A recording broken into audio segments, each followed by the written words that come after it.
Alright, in this video I'm going to show you how to take a bunch of leads and move them onto an autoresponder. Okay, so I'm in your Contact Manager tab under the TCP Marketing Suite. There's a Contact Manager right there. Now as you pull up your leads, you can select one by one just by clicking your mouse like that. If it's blue, it's selected. If it's not blue, it's not selected. You can actually show how many rows too. So you see I could show 10 rows. I could show all the way up to 100 rows if I want. So I can massively show a lot of people. To make it easy, I just hit select all, and then it automatically selects everybody I want.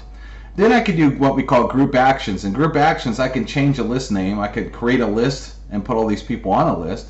Now remember, a list isn't your autoresponder. Your autoresponder is your mail campaign. So if I just want to dump all these leads into a certain mail campaign, I just select add to a mail campaign, and then I select one. Now the number beside your mail campaign isn't how many leads you have in it, it's just the ID number of the actual autoresponder. So I go down here and I find what autoresponder I want to dump them in. Let's say new campaign.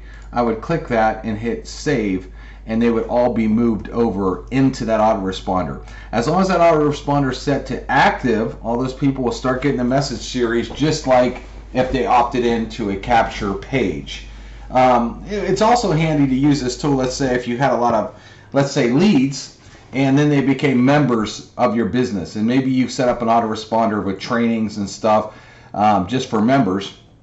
By doing so, you could move all the people out of the lead category and into the member category, so they're not getting lead emails, they're getting member emails.